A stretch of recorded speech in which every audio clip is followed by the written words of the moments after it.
प्रधानमंत्री नरेंद्र मोदी ने आज 78वीं मन की बात कार्यक्रम में फिर से देश को संबोधित किया। प्रधानमंत्री नरेंद्र मोदी ने अपने संबोधन में देशवासियों से वैक्सीन लगवाने की अपील की, जिसके साथ ही एक क्विज भी रखा तो आ गए ट्रोलर्स के निशाने पर। दरअसल कोरोना से हुई तबाही इतनी बड़ी है कि इसका दुख सिर्फ बातों से कम नहीं होगा। अपने राष्ट्र के नाम संबोधन में पीएम मोदी ने इस पर दुख तो जताया, लेकिन अपनी सरकार की विफलता पर जरा भी अफसोस न जताया। वैक्सीनेशन लगवाने की अपील तो करी, लेकिन वैक्सीनेशन की कमी पर, लोगों को वैक्सीनेशन न मिल पाने पर, अपने प्रबंधन की कमी पर जरा भी शर्मिंदगी न जताई। उनके भाषण में तो हर बार की तरह अपना और अपनी सरकार का गुणगान था। बातें थी, दावे थे, उपलब्धियां थी जो किसी को उपलब्ध नहीं। प्रधानमंत्री नरेंद्र मोदी ने कहा, मैंने और मेरी मां ने वैक्सीन की दोनों खुराक ली है, आप भी वैक्सीन लगवाइए। लेकिन ऐसे में सवाल ये है कि जब वैक्सीनेशन की कमी है तो जनता चाहकर भी वैक्सीनेशन कैसे करवाए।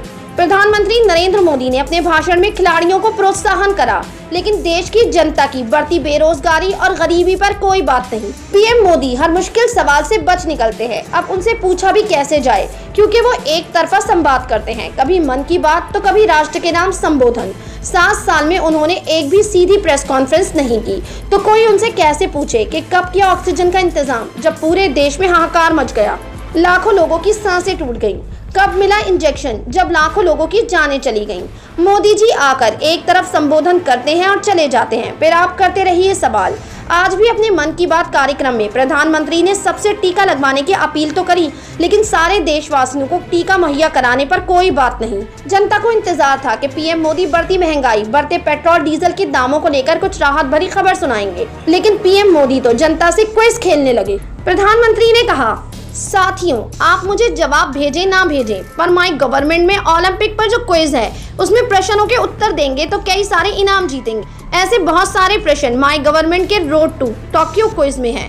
आप रोड टू टोक्यो क्विज में भाग लें। अक्सर मन की बात में आपके प्रश्नों की बौछार रहती है। इस बार मैंने सोचा कि कुछ अलग किया जाए। मैं आपसे प्रश्न करूं तो ध्यान से सुनिए मेरे सवाल, यानी अब भी जनता ही दे जवाब और सरकार से कोई सवाल नहीं। इसके बाद प्रधानमंत्री नरेंद्र मोदी ट्रोलर्स के निशाने पर आ चुके हैं। एक यूजर लिखते हैं, उम्मीदों को तोड़कर पूरे देश को निराश रखा है, उसने बर्बादी का नाम विकास रखा है। तो मोहित अग्रवाल नाम के एक यूजर 2015 का और 2021 का एक फोटो क्लिप शेयर करते हुए लिखते हैं, 2015 में अगर नसीब के कारण पेट्रोल डीजल के दाम कम होते हैं तो बदनसीब को लाने की जरूरत क्या है। और 2021 में अब तक के सबसे उच्चतम स्तर पर पहुंचे पेट्रोल डीजल के दाम। इस दौरान मोदी जी की सोच और अप्रोच दोनों में व्यापक परिवर्तन आ गए हैं। तो जयचंद नाम के एक यूजर लिखते हैं, डरा हुआ नागरिक, डिसलाइक का ऑप्शन ही बंद करवा दिया, #मन की बकवास। तो कृष्णा चौधरी नाम की यूजर लिखती हैं, बहुत हो गई मन की बात, अब तो कर लो जन की बात। तो एक यूजर लिखते हैं, साहब के मन की बात में इन सवालों का जवाब देकर दिखाएं। महंगाई क्यों बढ़ रही है, पेट्रोल डीजल के दाम क्यों बढ़े, राम मंदिर घोटाला क्यों हुआ, युवा बेरोजगार क्यों है, नौकरियां क्यों छीन रही हैं, #मन की बात, #मन की बकवास।